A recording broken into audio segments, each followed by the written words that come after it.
Hey everyone, it's Mike Bennett. I'm outside the 3rd District Court of Appeals in Austin, Texas, where a hearing just ended to determine whether or not David Miscavige will give a deposition in the Monique Rathbun versus Scientology case. At the end of the hearing, Rathbun attorney Leslie Hyman answered some of the media's questions. Works in the context of a jurisdictional discovery at all.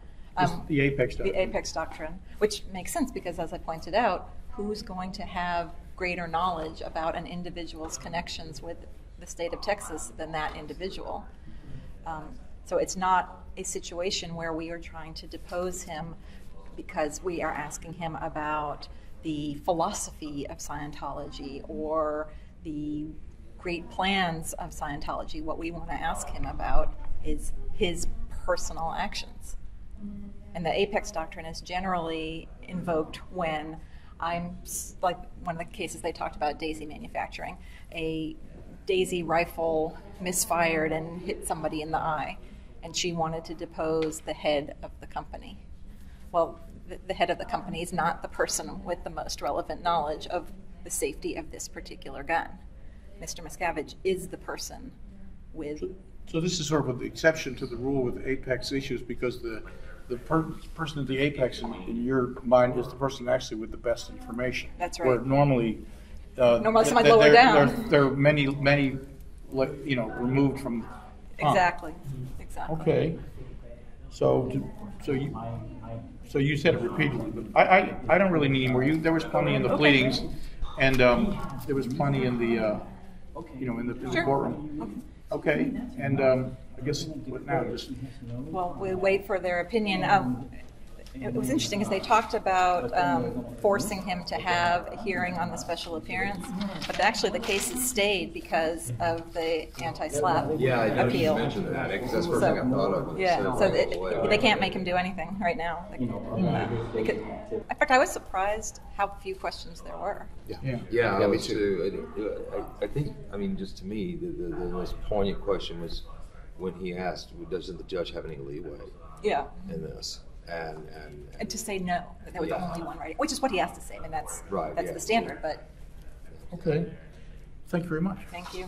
Are there any hearings or proceedings set back in New Braunfels that we? No, everything is frozen under the rules until so this is resolved. No. Well, no, until the SLAPP appeal is resolved. That's a stay on all of the trial court proceedings. So we're in limbo until then. Okay. Thank you very much. With Jefferson's argument about the declarations and affidavits and such that you had filed, they seem to be making an argument that this is old stuff. What's your? That's the thing I wish I would have said.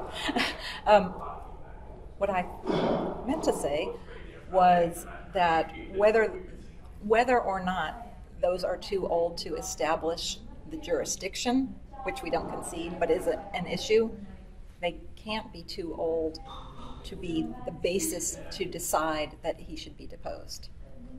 Because they're not that old. Some of them are old, but some of them are not old. Some of them are only 2, 3, 4 years old.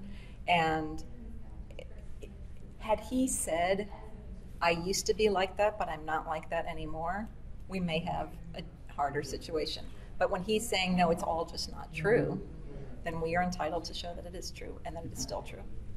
And so was part of the argument today a difference in opinion of where an apex sits? Yes, and that's why Judge Goodwin mentioned you're asking us to address an issue of first impression because there aren't apex deposition cases relating to personal jurisdiction yet. Okay. Relating to that person's personal jurisdiction. There are cases addressing whether you can take an apex deposition to establish a company's jurisdiction with Texas. But again, that's what I said in there. Whether a company has connections with Texas, people other than the CEO know. Whether the CEO has connections with Texas, he knows. And I noticed that Jefferson, they kind of dropped the ecclesiastical leader argument today. Yeah. He mentioned it once briefly in passing as a segue, but Yeah, and in fact, I mean, I wasn't sure whether I should bring it up, but since I had a response to it, I thought I should. But yes, you're right. I was surprised that they didn't even mention it. I felt like he only referred to it in his rebuttal as well, and yeah, maybe that, but also at every hearing they like to bring in this allegation that the church is growing fast and is growing all over the world. Yeah. They do it in every hearing, and I think that's whether the lawyers want to say it or not.